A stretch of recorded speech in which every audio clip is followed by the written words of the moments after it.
It's a very simple question. If someone's looking at something, they just want to know if it's real or not. When do they want to know that? Typically just before they're going to buy it, or just after they've bought it to assuage their fears, Right. or right in the middle of the transaction, right? Right. Like, okay, cool. But for that to happen, we need to flip our technology on its head. We're looking at every item uniquely, right? Every single handbag is unique. Instead, what if we took an entire class of handbags and found out if that is different from how the counterfeits are made? Hi, and welcome to Handbag Designer 101, the podcast with your host, Emily Blumenthal, handbag industry expert and the handbag fairy godmother. Each week, we uncover the stories behind the handbags we love, from the iconic brands and top designers to the creativity, craftsmanship, and culture that define the handbag world. Whether you're a designer, collector, or simply passionate about handbags, this is your front row seat to it all.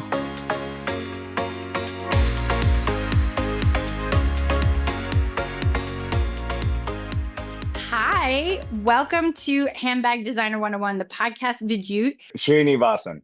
Srinivasan. Okay, CEO of Entropy. I got that right. I am so sorry because as we were chatting before, I take such pride in saying people's names correctly. I think it's so offensive if someone can't take the extra minute to learn it and say it the right way. So in advance, I am sorry. Respect to you and your parents, your dad. You know, I'm sure they have no patience for this at this point. Srinivasan, done. Srinivasan, yeah, that's right. My dad's name is Srinivasan. So yes, I think he might. Obviously. Yeah. Yeah. Well, it depends, right? Depending on where you come from, it might be a family name. It doesn't matter what your dad's name is. And some people have like two first names as or three first names, right? Well, that's just greedy. Like, come on, pick a lane. Right? Well, look, at the end of the day, you are your own brand's best publicist. So you have to know, how can you present yourself in a way that people will find you, remember you, and what's the reason that they're remembering you. So pick a lane. Yeah, I And mean, stay having a strong on it. difficult name will make you memorable to begin with. Well, I think right now specifically, we're in a cultural time where I Mm. think a lot of people have had to apologize, especially coming to the US or having immigrant parents that like call me something else. And I think people should stand firm on who they are, what their name is. And if it's difficult, I think the person on the receiving end is worth putting the extra effort to say your name correctly. I don't think there's any excuses, in my opinion.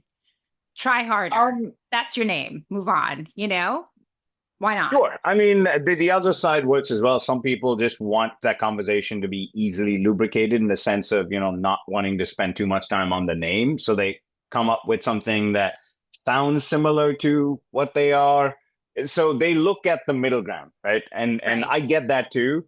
I moved here much later in my life, right? I had no plans. I had no idea in my life that I would be doing what I'm doing, where I'm doing it, which is New York Mhm. City.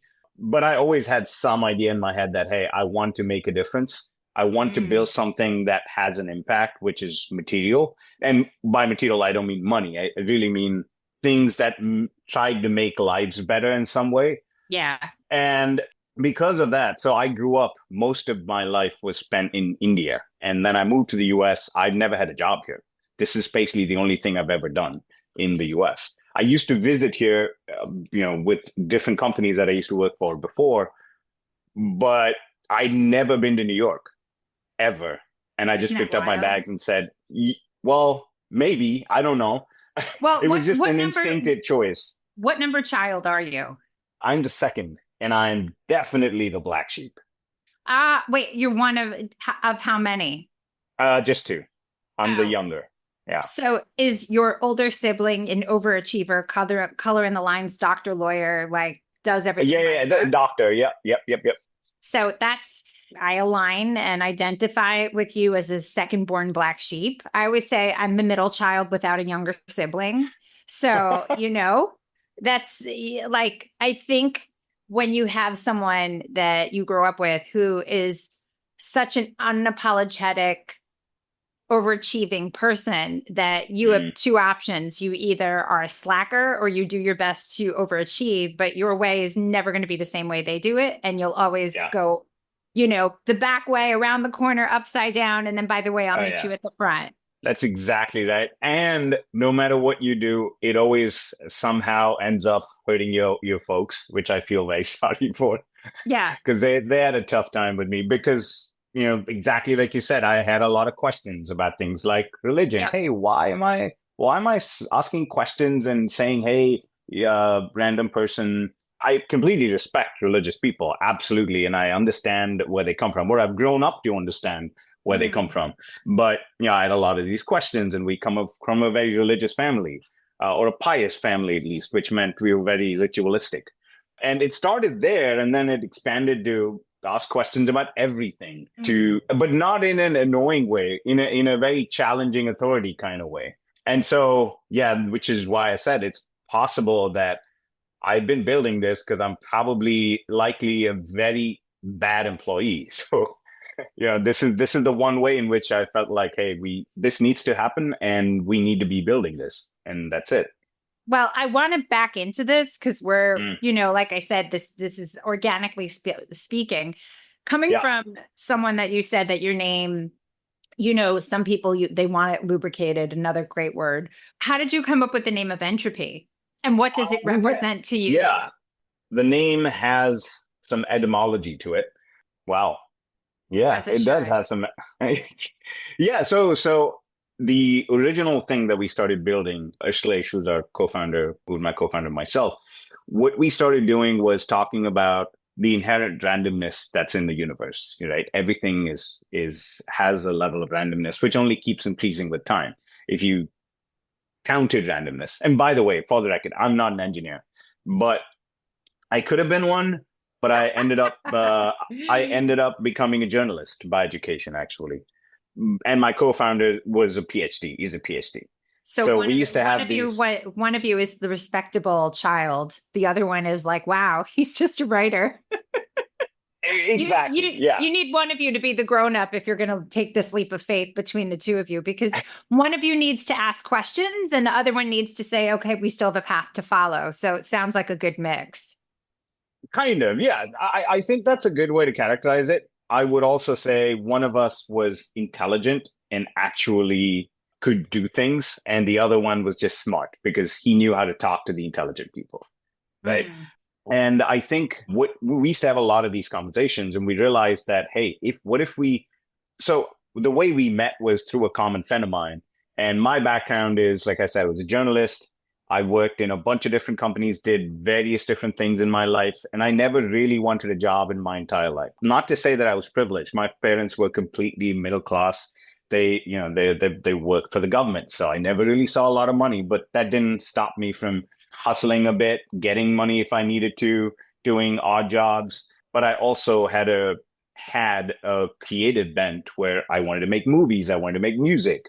But you grew up in I a home of security and no risk. So that either puts you one way or another, because when you have both parents working for the government, then you know that, you can always do what you want, but to a point, there's right. limitations. So you never need to worry. But if you want more, it's just, you have to accept that's not going to be the case. So if you want it, Yeah, you're you really you going to have to couldn't. take a jump. Right. If you wanted more, sometimes the question was, why should you want more? Why should Mm. you be content with what you have? Should me also in your formative years, a lot of those questions are around, if you do something that's uncharted, you need to know exactly what you're doing because the perception is that the cost of failure is too high. Mm. But when I was growing up, because I started being an independent thinker much early in my life, I didn't care about the failure because and my wife and I talk about this quite a bit, where it's like, hey, you moved here somewhere in the back of your head, you thought, or maybe you didn't care for it, that you might have had a safety net, right?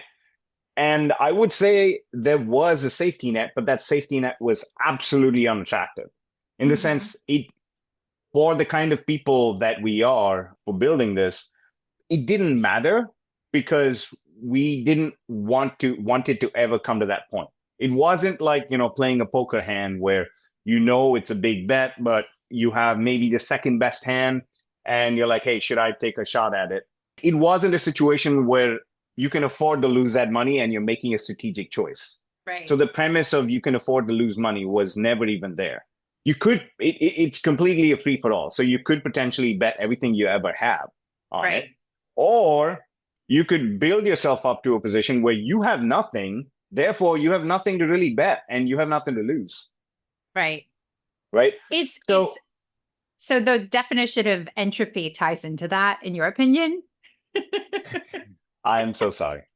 All right. So No. so I'll give you the quick three liner, right? So co-founder and I were talking. We realized we wanted to build something related to the randomness of the universe and tie that to how we can authenticate or add trust by looking at random things.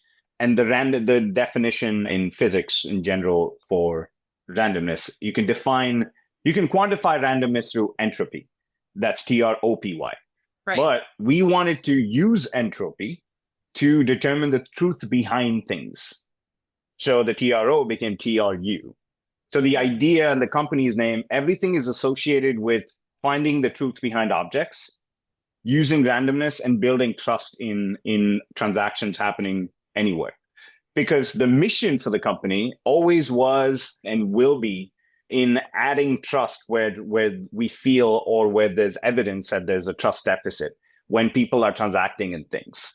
So, but you and your partner met through a friend-in-law in India. And then what was the journey like? So he had a PhD or finished his PhD. He must have been doing something PhD safe related. He was actually still doing his PhD then. He was in the middle of it. And when we met, the idea was, hey, where did you meet? This is funny. We met at a bar.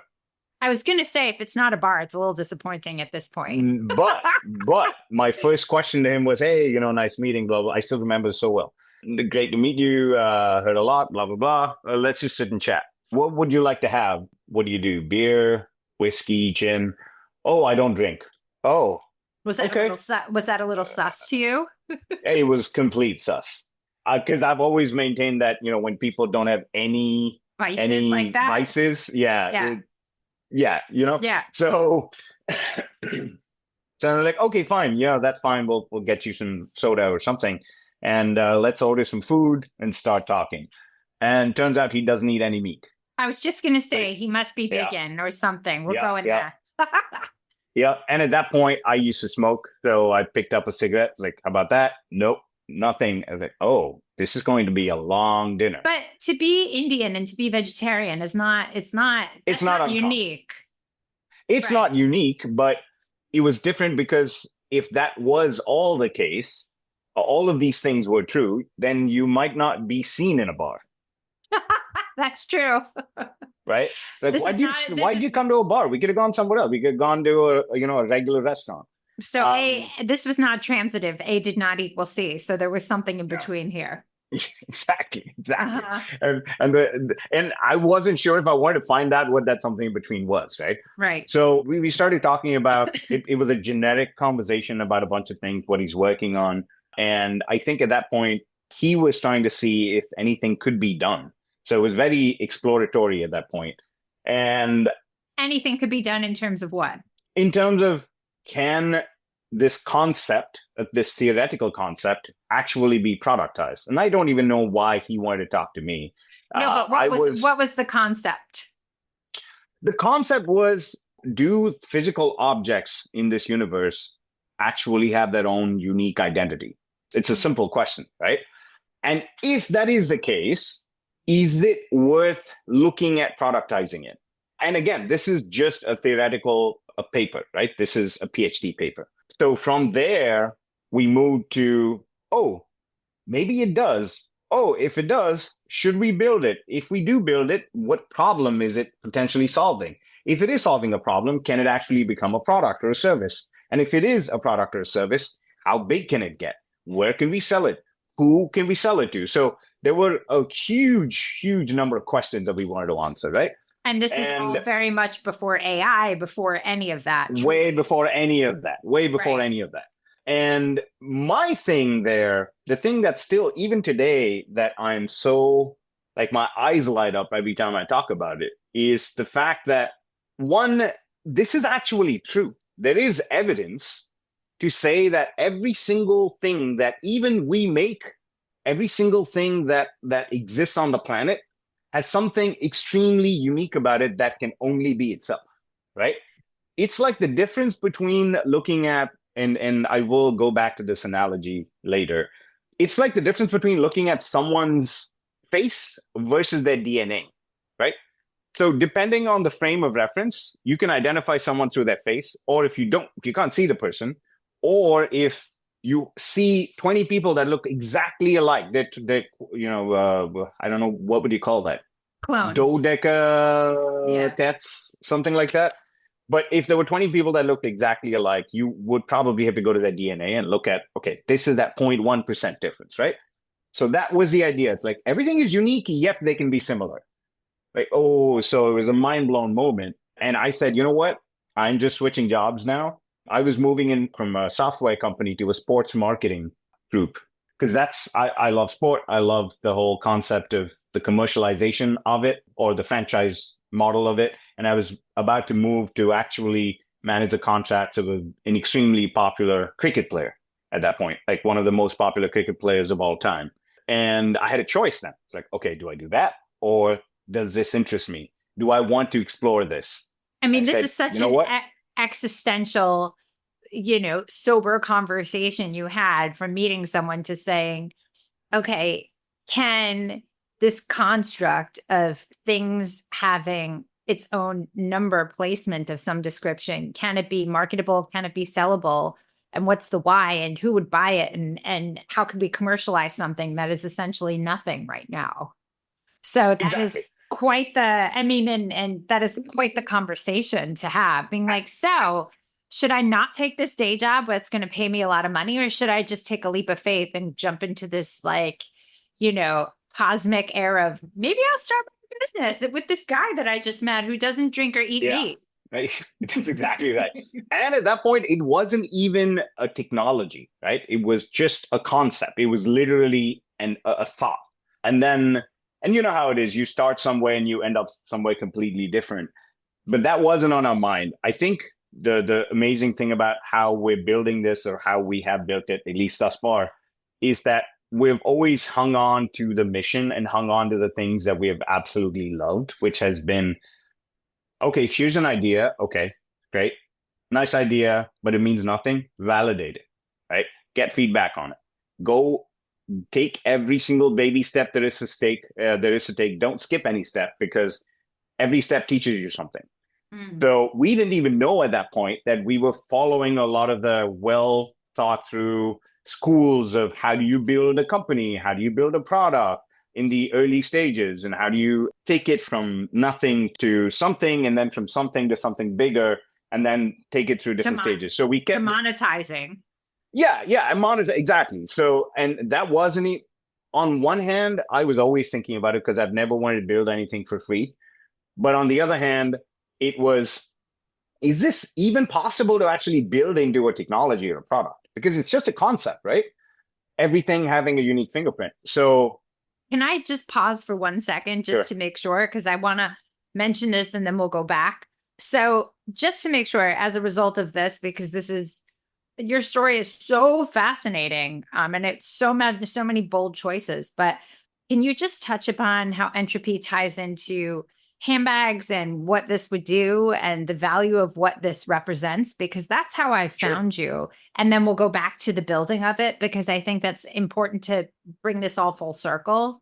Because the journey of this is the journey of this is so important to see how you ended up there. Yeah, no, and that's what I was gonna say. And this also tells you how much of an outsider I am to this space. But what we ended up doing very quickly was we started something. We took it to, this is where I come in, right? I hustled my way into setting up meetings with everybody who builds products of all kinds, from food to art to wine to luxury products, and got to meet a bunch of luxury brands as well. It's like, hey, what do you think of this? And they're like, this is an alien concept to them, right? They like making new things and selling. They're designers, creative people. We went in there with a technology that said, do you want your thing and its identity to be protected forever, for its lifetime? And they're like, oh yeah, hell yes, I would want to, but come back when you have more data. So This is almost interestingly, like Web3 at this point in terms of. yeah, this is like Web 4 Yeah, speaking to yeah. Web 1.0, right? Yeah. It's like, what? Yeah. This It's doesn't like make sense. trying to tell your parents how to make an Instagram video. Like you could be there all day. Forget it. That kind of Exactly. thing. Exactly. And so we went to the retail brands, and then we realized that, and again, this was just a process of validation, right? Take it to 50 people, see who is interested in what problem it solves. So Had you moved? validation Had you based. moved yet, or were you still in India? I was doing both. I was traveling back and forth, coming in for meetings and heading back. Then we stumbled upon, so I had a list of all of these different kinds of industries. And at one point, I spoke to some of the brands and they liked it. And like I said, they said, come back when you have more data. Interesting. So there is something here, but we don't know exactly how to get there. So by chance, we spoke to a bunch of people who are resellers who had their sort of side job as buying and selling expensive things, including handbags, watches, and a few other things. But like, hey, what do you think of this? They're like, wait, you're telling me that I could identify this product? Okay, maybe. But what I really want to know is this real or not? That's all I want to know. So it's a simple question that they asked. And we're like, oh man, okay, that is the question that is worth answering, right? It's a very simple question. If someone's looking at something, they just want to know if it's real or not. When do they want to know that? Typically just before they're going to buy it, or just after they've bought it to assuage their fears, Right. or right in the middle of the transaction, right? Right. Like, okay, cool. But for that to happen, we need to flip our technology on its head.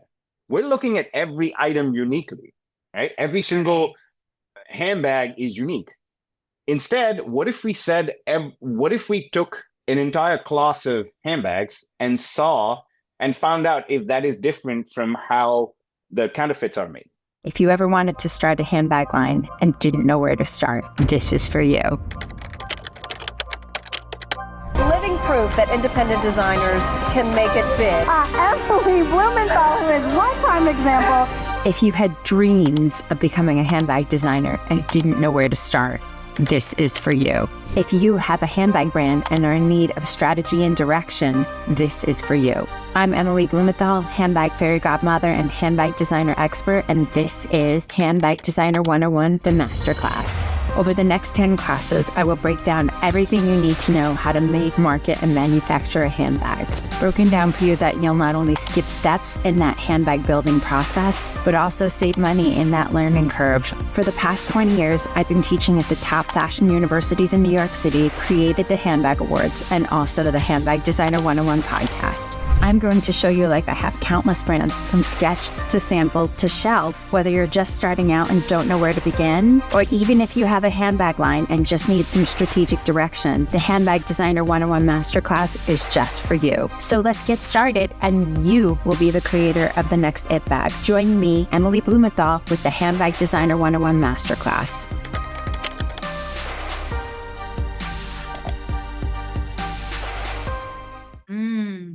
So you went from this existential why and what makes things different to, oh, wow, let's just call this authentication. Like then it had a name. That's exactly right. Yeah. I think fundamentally or semantically, it went from looking at differences between things to commonality between things, right? And then building two classes of this is different from this, but in in one class, there's a lot more similarity than differences.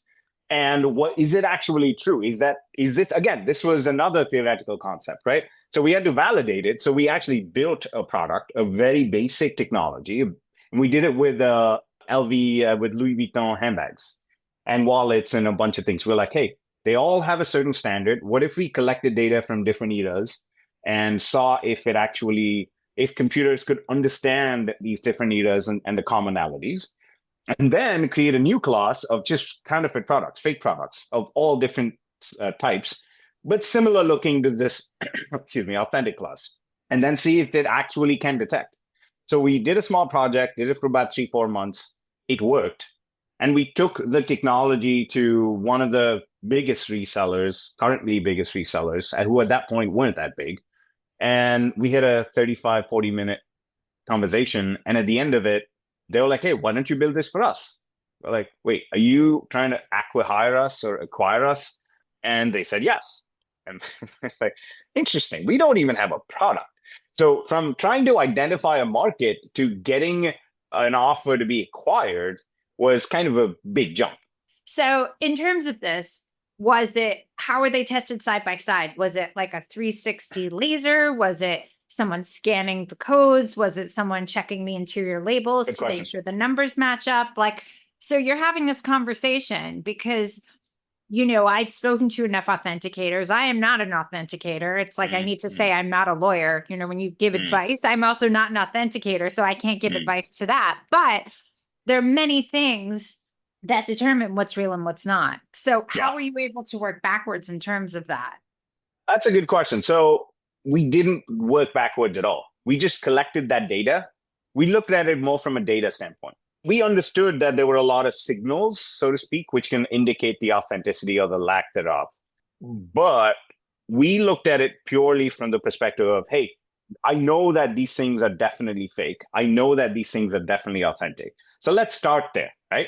We started with that level of, we don't know much, but what we do know is that this data at scale might give us some information.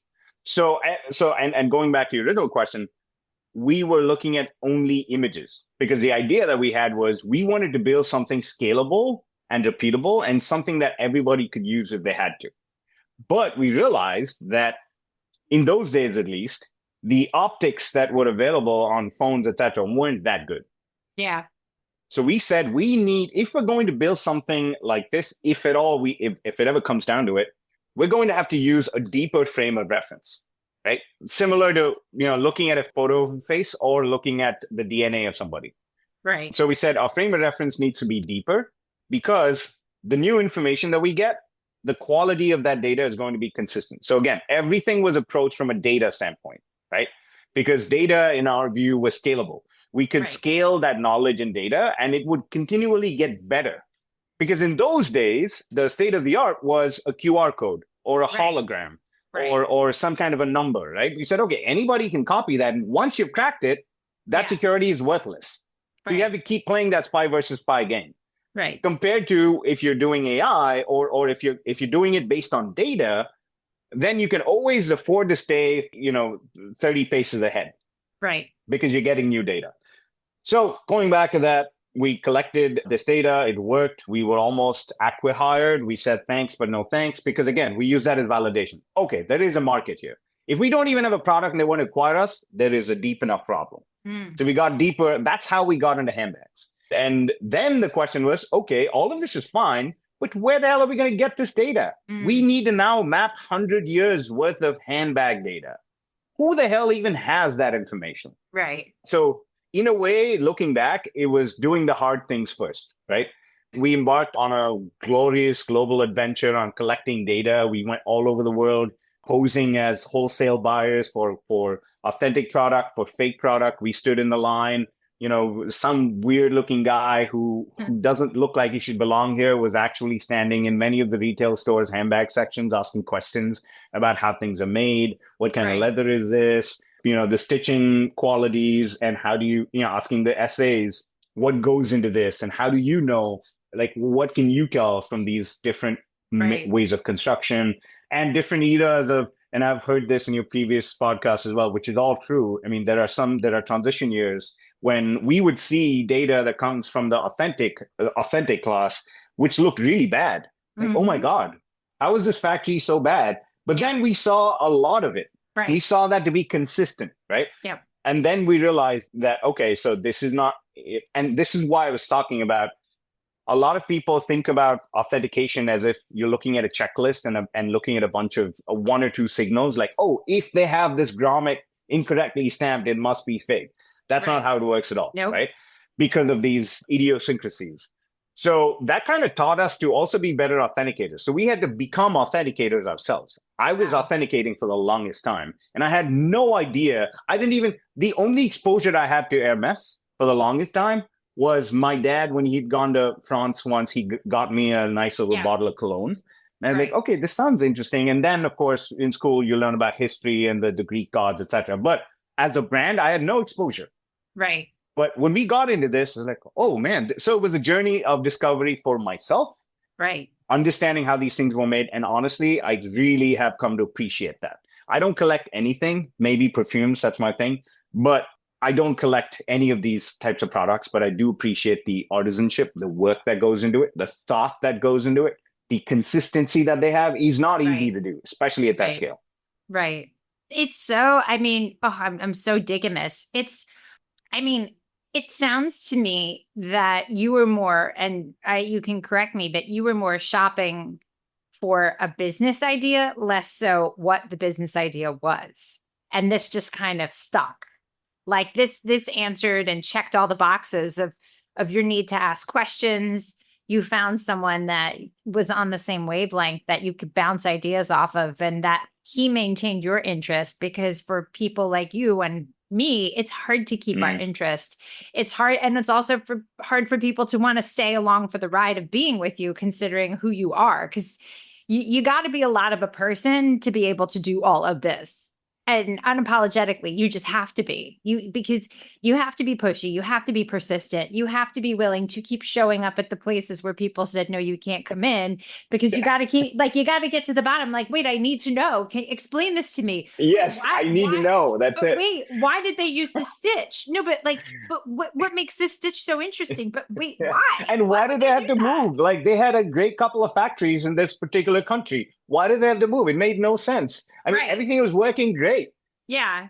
No, it's so fascinating. And again, being someone who is somewhat of a handbag anthropologist at this point, and to your point, I have this gigantic dossier of the history of the handbag, and it's mine. I don't share it with anybody else, but I do a lot of guest writing. Like, editors ask me, like, I've got something coming out about the fanny pack and its history, but I feel like in order to speak to authenticating, and in order to speak to why brands did it, you have to go back to even why that silhouette exists and what it's trying to accomplish, and what that user or end customer, from either even an ethnographical standpoint, tying into their lifestyle, why was this product created? And then only then can you get into the authentication and seeing, if someone was copying it, they're copying it for the product, not for the use, not for the day-to-day, not for the customer. It's checking a box of someone who wanted that product to say that they could have that product. And only then, in my opinion,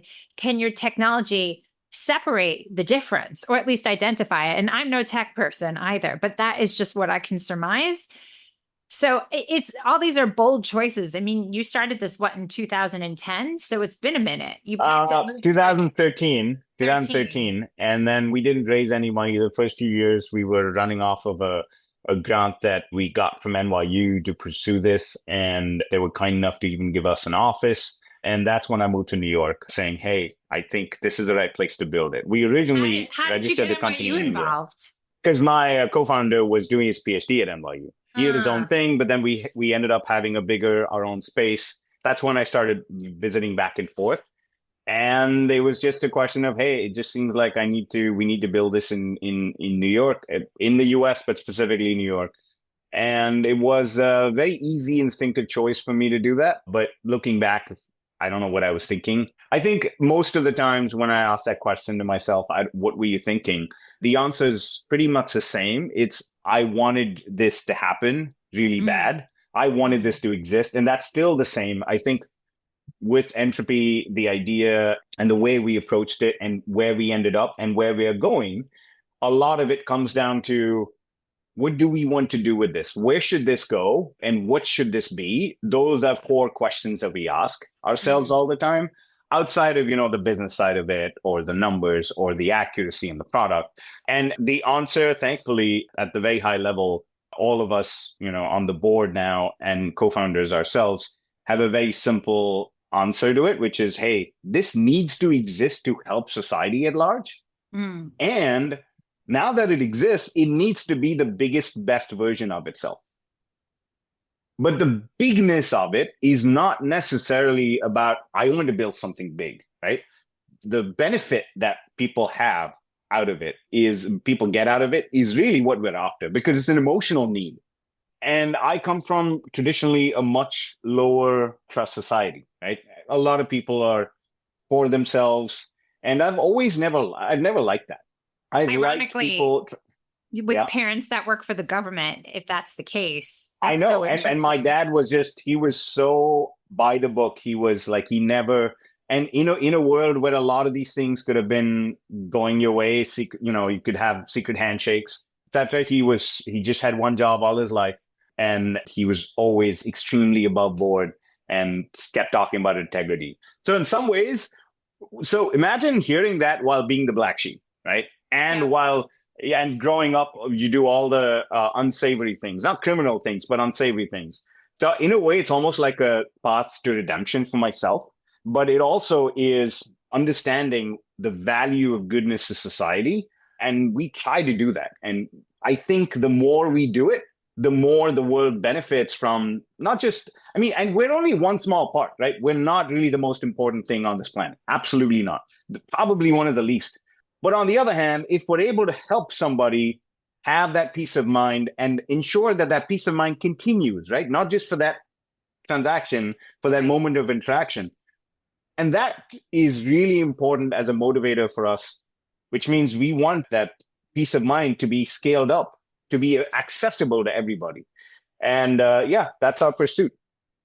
I gotta say, and I've discussed this with a few people actually on a few episodes that are coming, but one way or another, and this was told to me by a therapist years ago, or someone I know who's a therapist, who said, one way or another, we follow the path of our parents, whether we want to or not. We end up doing what they're doing in some shape or form because it's so ingrained in us. Even as a black sheep, you still end up following some sort of moral compass code that you saw, even as so far as that you fought so hard to get away from it. It's like when you get older, there's comfort in knowing that this is the right way because that's how you saw it and you respect it, and you're going to make sure what you do still follows that same code in that regard. That's a great point. Yes, I think it is inevitable. Even if we would I would fight it all the time. I was ready to disagree with you the moment you said that, but yes, you were 100% right. We don't fall that far away from their tree, in a sense of morality. And I think that has always been important to me, or that has grown increasingly important to me. And one of the things we talk about internally at Entropy is we always talk about integrity. We don't like bullshitting. Our first cultural value as a company, and we're about 100, almost 140 something people now globally. And the first thing we talk about is talk straight. I think, to what you said about on a macrocosmic level, Entropy may not have value because, essentially you're protecting people's stuff, right?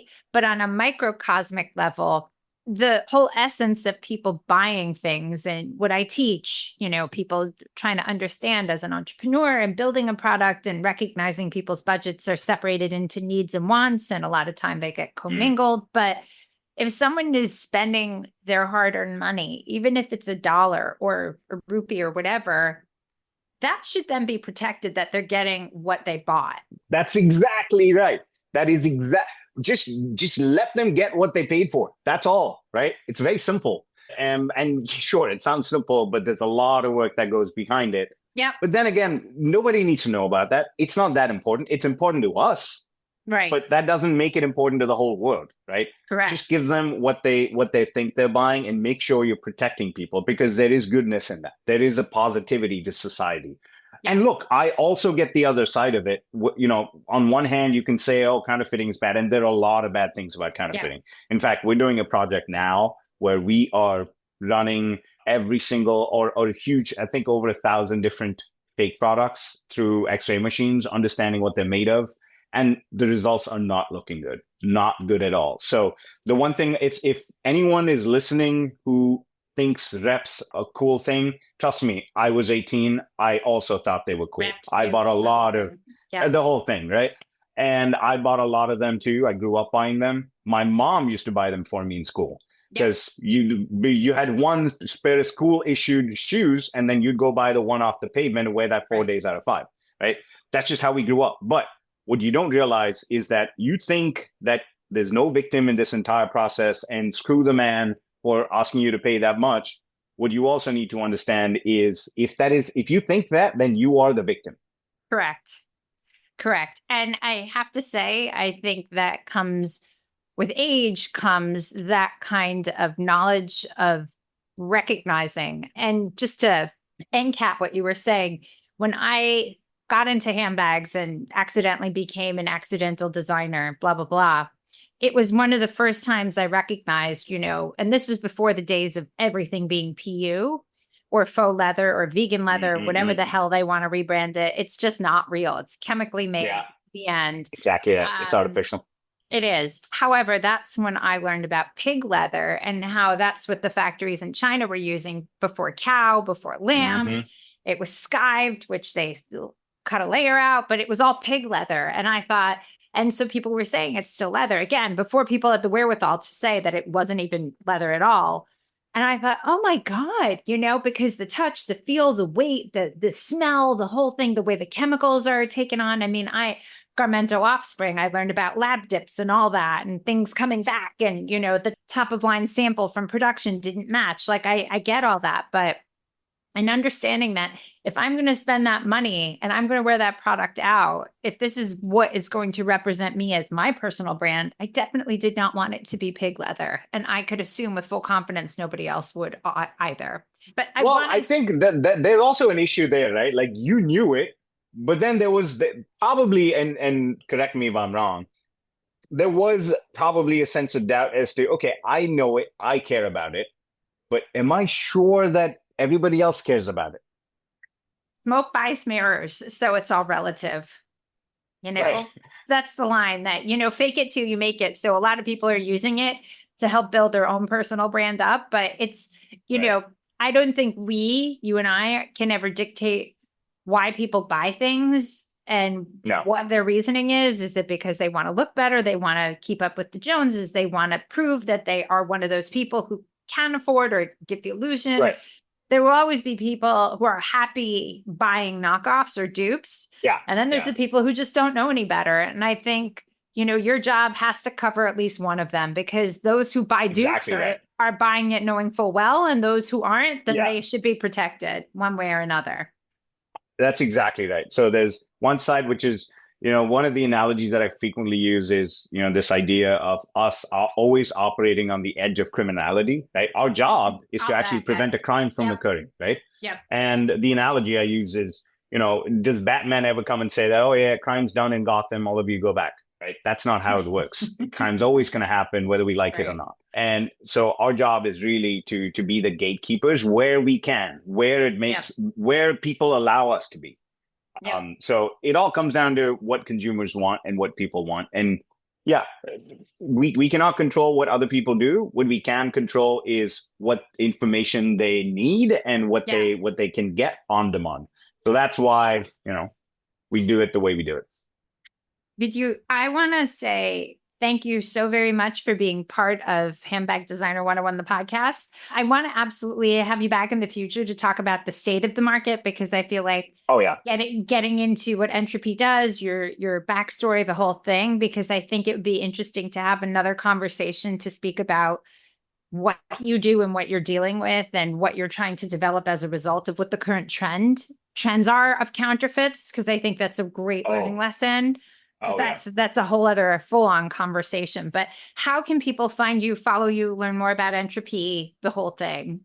Firstly, thanks, Emily, for this. And I know there's so much more to talk about. I'd love to be back on and share something which is hopefully more useful than the silly story that I just shared. You can follow us. You can find us on Entropy. You can look up Entropy on all the socials, especially Insta and TikTok, where our game is fairly decent. Yeah, and you can also, more importantly, if you're buying for secondhand resale goods, and if you're going into a store yourself, look for the verified by Entropy label. It's sort of like the Visa, MasterCard supported thing. You'll find it on the doors, or ask the resellers if you're buying them online, how they authenticate.